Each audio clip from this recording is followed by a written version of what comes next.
വാക്കുകൾക്ക് പറയാൻ കഴിയാത്തത് സംഗീതത്തിന് പറയാൻ കഴിയുമെന്ന് ആരവ് എപ്പോഴും വിശ്വസിച്ചിരുന്നു. കോളേജിൽ പഠിക്കുമ്പോൾ അവനും കാവ്യയും തമ്മിൽ വേർപിരിയാനാവാത്ത ഒരു അടുപ്പമായിരുന്നു.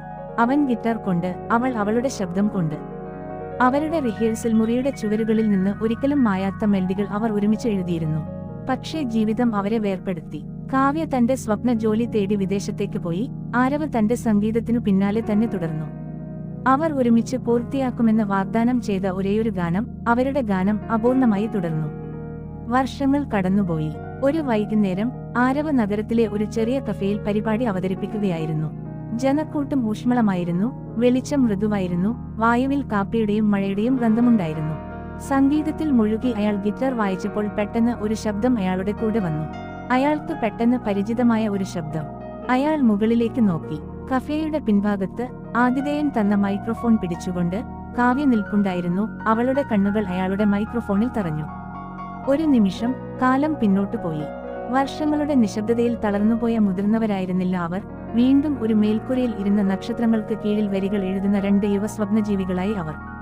പ്രേക്ഷകർ ആകൃഷ്ടരായി. പക്ഷേ ആരവിനും കാവ്യയ്ക്കും ലോകം അപ്രത്യക്ഷമായിരുന്നു.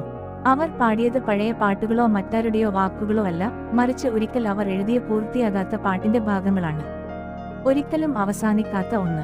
അവരുടെ ശബ്ദങ്ങൾ പരസ്പരം ഇഴചേർന്നു, ദുർബലമാണെങ്കിലും പൂർണ്ണമായിരുന്നു. വരികൾ എപ്പോഴും നിർത്തിയിരുന്ന ഭാഗത്തെത്തിയപ്പോൾ ആരവിന്റെ കൈകൾ ഗിറ്റാറിൽ വേഗത കുറച്ചു. അവൻ അവളെ നോക്കി. ഹൃദയം മിടിക്കുന്നു. നഷ്ടപ്പെട്ട വരി മന്ത്രിച്ചു. കണ്ണീരിനിടയിലൂടെ കാവ്യ പുഞ്ചിരിച്ചു. വർഷങ്ങൾക്ക് ശേഷം തന്റെ വരികൾ കൂട്ടിച്ചേർത്തു, പാട്ട് പൂർത്തിയാക്കി. അവസാനത്തെ ശബ്ദം മങ്ങിയപ്പോൾ കഫേ കരഘോഷത്താൽ പൊട്ടിത്തെറിച്ചു.